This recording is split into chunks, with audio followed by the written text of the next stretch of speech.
Hey guys, and welcome to the next tutorial of ethical hacking and penetration testing via Kali Linux. So in the previous tutorial I taught you about how it works exactly, the DNS spoofing, DNS poisoning, and about this software, how it works exactly. So I will also go ahead and at the same time start my Kali Linux, so it will be easier for us to understand exactly how it will work. So I'll just open my Linux and I will power this on.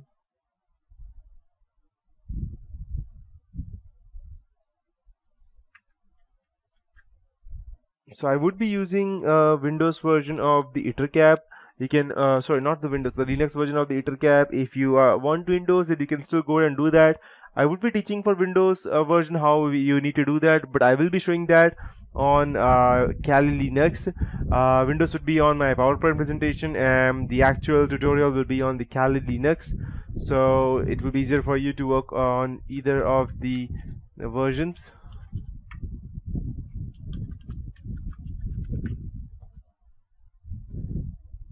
So to start the EtherCap, just go over here in the applications, internet, and you can see EtherCap over here. Just go ahead and start that.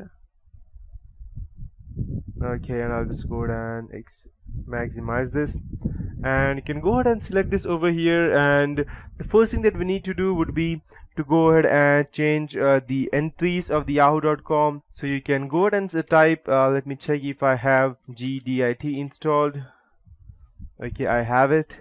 So I'll just type gedit / user share and ethercap and ether period DNS. Okay, I did not expect this to be NT. Let me check. Let me just open that and see. Yeah. Okay, so we have ethercap.png or filter fields, and okay, we don't have the ether period DNS file. So let's go ahead and check all of these files. Okay, no, this is not the one that we want. Let's check the ether period filter. We don't want the filter as well. Let's check. I believe that we have different versions, so it will look like ethercap DNS, ether DNS host file for DNS plugin. Perfect. So we need to go ahead and check for the sample host file on the DNS spoof. So let's go ahead and check that where it is exactly. Not here. I believe we will need to go ahead and create another ether period DNS file, which is unlike anything else you will be seeing on Windows version. So yeah, that's right. Let's go ahead and open this. And over here I will be typing two specific things, that would be the yahoo.com. So and I'll show you over here as well how exactly it will work.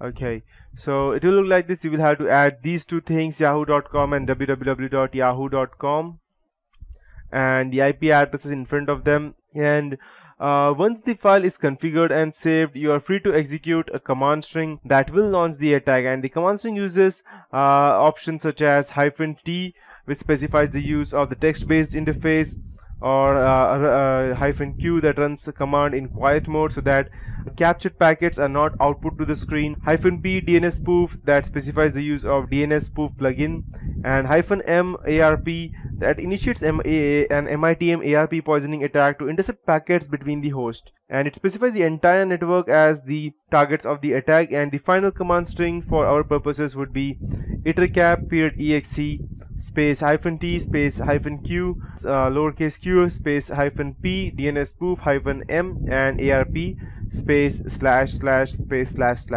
the space the 4 slashes specifies the entire network as the targets of the attack. And the final command string would look like this portion over here. Once you go ahead and run this, running the command would begin a two-phased attack, first poisoning the ARP cache of the device on the network, and then transmitting the fake DNS query response. So as you can see, we have the two phases of the attack over here. One is the configuration and another one is the actual attack. and once initiated, anybody attempting to access the yahoo.com will be redirected to our malicious site. And defending against DNS spoofing, now I will teach you how that will work. Now we know how DNS spoofing works exactly. DNS spoofing is difficult to defend against due to the attacks mostly being passive by nature, and typically you will never know the DNS is being spoofed until it has actually happened, because what you get is a web page that is different than that you are expecting. And in very targeted attacks, it is very possible that you may never know you have been tricked into to enter your credentials into a false site until you receive a call from the bank wondering why you have just purchased a new board for, let's say, for any of your reasons. And that being said, there are still a few things that can be done to defend against these type of attacks. First thing first, secure your internal machines. Attacks like these are commonly executed from inside the network, so if your network devices are secure, then there is less chance of less chance of these compromised hosts being used to launch a spoofing attack. And don't or never rely on DNS for secure system. Highly sensitive or secure systems that you typically won't be browsing on internet, it is often a best practice not to use DNS if you're not using that for browsing. If you're just using that as a firewall, then it is best that you do not use DNS. You need to specifically provide your IP addresses.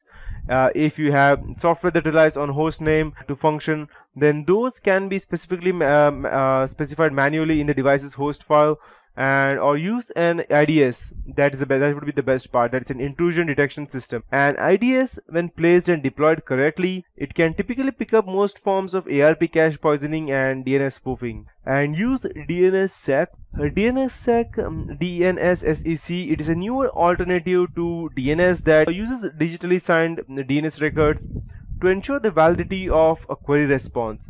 DNSSEC is not yet in, I can say, as it's not in wide development, but it has been widely accepted as the future of DNS.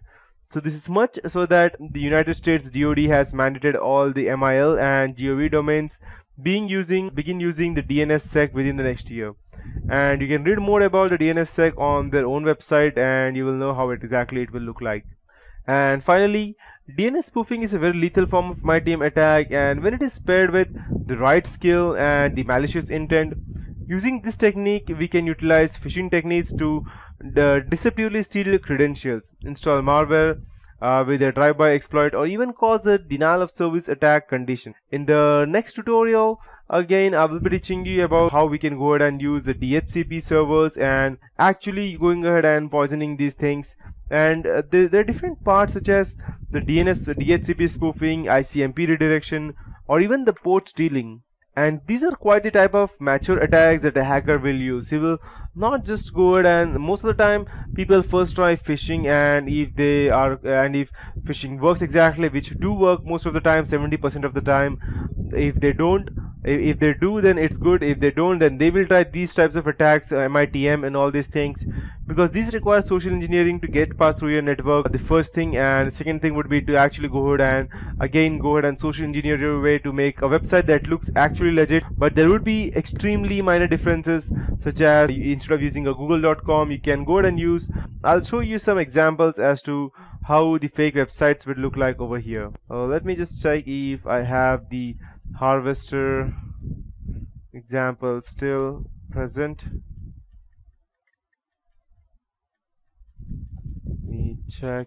Okay, sure, that I'll use the URL crazy. So if I go and type URL crazy space google.com, then I will get each and every fake website that will go ahead and call itself google.com, but it will not be.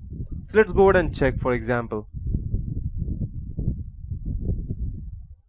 Okay, perfect. So as you can see, we have n number of websites such as google.com and googles.com or googler.com, googly.com, and you won't even be able to recognize that because you'll be using it normally on the internet, and yes, you will have no idea how or when you will be let's say tricked to go ahead and visit this website. So for the time being, let's go ahead and visit this specific website, or let's go ahead and visit the one which looks almost real to us. Let's use google.com or google.com. Let's go ahead and copy that, and let's see if we will be able to go ahead and visit this website. Okay, I believe the account, it would have been temporarily shut down, I believe. Okay, it's no, I want googleauth.com. Okay, yeah, perfect. And let's see. Okay, this is the google.com. So if you go ahead and see this website, normally if you don't actually look in, unless you actually look into it, you won't even recognize. You will just go ahead and read this as google.com, and you will just go ahead and read everything. So this is how a fake website looks like, and normally people will trick you into visiting these websites, and you will be fooled. And it is not just the iter cap. They will also go ahead and use the social engineering to go ahead and social engineer their way through it. So that is it for this tutorial, guys. In the next tutorial I will be continuing with DHCP spoofing.